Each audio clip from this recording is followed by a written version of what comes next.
Standard form of quadratic equation, दो दर्जी मसावात की म्यारी या आम शक्ल।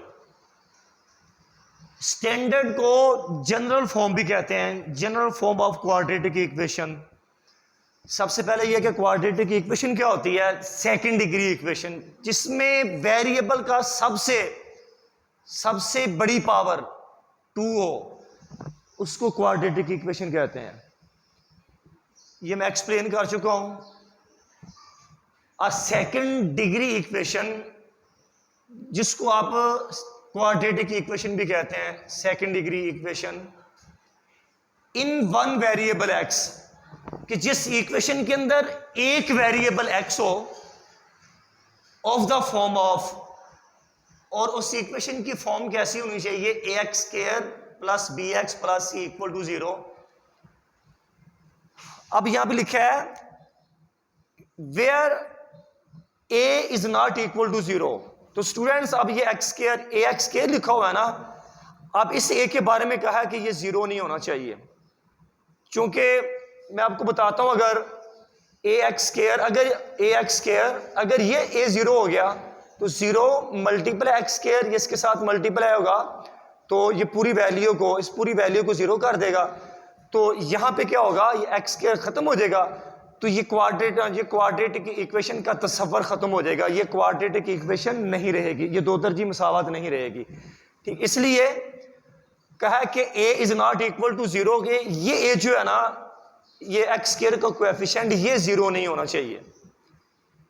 And A B C are real numbers. अब इस इक्वेशन के अंदर जो एक्स के कोएफिशिएंट्स हैं या जो कांस्टेंट है वो रियल नंबर्स हैं, इज कॉल्ड स्टैंडर्ड और general form of quadratic equation. Equation की ये जो फॉर्म है, ये स्टैंडर्ड और general form of quadratic equation कहलाती है। अब इसके अंदर ए बी एंड सी, ये एक्स के अलावा A B and C, student इसको लिटरल्स कहा जाता है, लिटरल्स। और लिटरल्स क्या होते हैं? वो अल्फाबेट्स जो कोएफिशिएंट्स और कांस्टेंट को जाहिर करते हैं। इसको मैं एक्सप्लेन करूंगा इस डेफिनेशन के बाद। ABC are real numbers is called standard or general form of quadratic equation।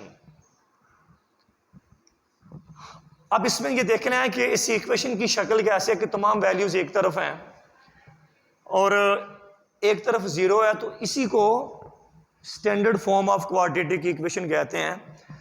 अब उसकी उर्दू में डेफिनेशन पढ़ते हैं। मुतगय्यर एक्स में दो दर्जी मसावात A X square plus B X plus C equal to 0, जबकि A is not equal to 0 और ए बी और सी के हकीकी अदाद हों, दो दर्जी मसावात की म्यारी या आम शक्ल कहलाती है। दो दर्जी मसावात की म्यारी या आम शक्ल कहलाती है। और इस चीज को अब समझने के लिए अब देखें, A X square plus B X plus C equal to 0। Students, इसमें एक्स वेरिएबल है और ए एक्स स्क्वायर का कोएफिशिएंट है, बी एक्स का कोएफिशिएंट है और ये सी कांस्टेंट है। ये बिल तरतीब क्या कहलाते हैं? ये हरफी मिकदारें कहलाती हैं। हरफी मिकदारें, जिनको इंग्लिश में लिटरल्स कहा जाता है। लिटरल्स कहा जाता है। लिटरल्स वो मिकदारें हैं जो कोएफिशिएंट्स और कांस्टेंट को जाहिर करती हैं। हरफी मिकदारें वो हरूफ तहज्जी जो अददी सरों और मुस्तकिल मिकदारों को जाहिर करते हैं, उसको हरफी मिकदारें कहते हैं। तो इसीलिए इस इक्वेशन के अंदर एक्स जो है ये वेरिएबल है, मुतगय्यर है। इसमें ए एक्स स्क्वायर का अददी सर है, ये कोएफिशिएंट ऑफ एक्स स्क्वायर है। बी ये कोएफिशिएंट ऑफ एक्स है, यानी कि एक्स का अददी सर है। और सी मुस्तकिल मिकदार को जाहिर करता है। इसकी एग्जांपल मैं और देता हूं। 4x square plus 5x plus 9 equal to क्या है? 0।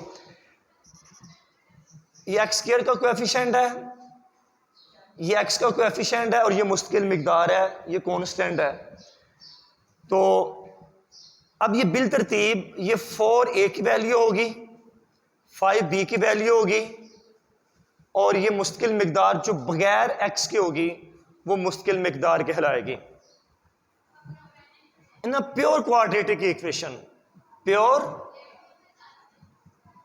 क्वाड्रेटिक इक्वेशन, उर्दू में इसको कहते हैं खालस या प्योर दो दर्जी मसावात, प्योर दो दर्जी मसावात। स्टूडेंट्स इस इक्वेशन को देखना है जो second degree equation quadratic equation, ax² plus bx plus c equal to 0। अब इसके बारे में अभी पिछली डेफिनेशन के अंदर एक्सप्लेन कर चुका हूं कि a किसका कोएफिशिएंट है x² का, b किसका कोएफिशिएंट है x का, और c किसका, ये कांस्टेंट है, ये मुस्तकिल मिकदार है।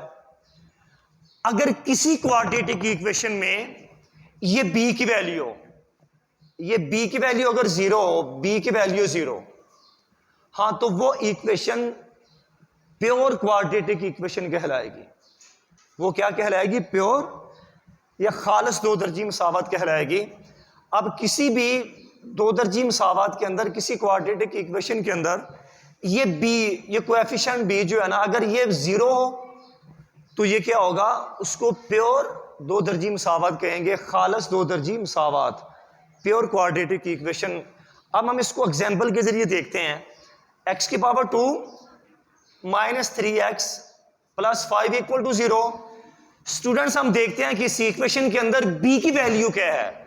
अगर इस इक्वेशन में b की वैल्यू 0 हुई तो वो क्या होगी? वो प्योर इक्वेशन होगी। अब देखते हैं यार, a equal to 1, b equal to -3 और c इक्वल टू 5 है। अब इस इक्वेशन के अंदर ये जो क्वाड्रेटिक इक्वेशन मैंने लिखी है, अब इस इक्वेशन के अंदर b की वैल्यू 0 नहीं है। हाँ, b is not equal to 0, b की वैल्यू 0 नहीं है, लिहाजा इसको हम क्या है? प्योर क्वाड्रेटिक इक्वेशन नहीं कह सकते। अब हम देखते हैं, मैं एक प्योर इक्वेशन की, प्योर क्वाड्रेटिक इक्वेशन की मैं आपको एग्जांपल देता हूं। x² plus 3 equal to 0। तो स्टूडेंट्स अगर हम इसकी तरतीब पूरी करें, अगर हम इसकी पावर के लिहाज से अगर इसकी तरतीब पूरी करें, x², अब x की पावर 2 के बाद क्या होती है? x की पावर 1, जो इस इक्वेशन के अंदर नहीं है, तो हम लिख सकते हैं 0x की पावर 1, और प्लस क्या है? 3 इक्वल टू क्या है? 0। तो हम यहां पे देखते हैं a equal to 1, b equal to 0, c equal to क्या? 3। तो स्टूडेंट्स इस क्वाड्रेटिक इक्वेशन के अंदर b की वैल्यू 0 के इक्वल है, लिहाजा इस इक्वेशन को हम क्या कहेंगे? प्योर क्वाड्रेटिक इक्वेशन, इसको खालिस दो दर्जी मसावत कहेंगे। इसी की एक और एग्जांपल को देखते हैं। अगर 4x की पावर 2 माइनस 16 इक्वल टू 0 है। अब इसमें कॉमन भी ले सकते हैं, लेकिन वो कॉमन लेने की ज़रूरत नहीं है, क्योंकि हम सोल्व नहीं कर रहे, हम इसमें सिर्फ निशानदेही कर रहे हैं कि प्योर इक्वेशन है, प्योर क्वाड्रेटिक इक्वेशन है या नहीं।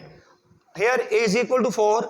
अब इसमें b की वैल्यू हम कहाँ से लिखते हैं? x की पावर 1 से, जो कि इसके अंदर x की पावर 1 नहीं है, लिहाजा b की पावर क्या होगी? b की वैल्यू क्या होगी? 0। और c यहाँ पे कांस्टेंट है, वो -16 है। इस इक्वेशन के अंदर b क्या है? b इक्वल टू 0 है, लिहाजा ये क्या है? ये प्योर क्वाड्रेटिक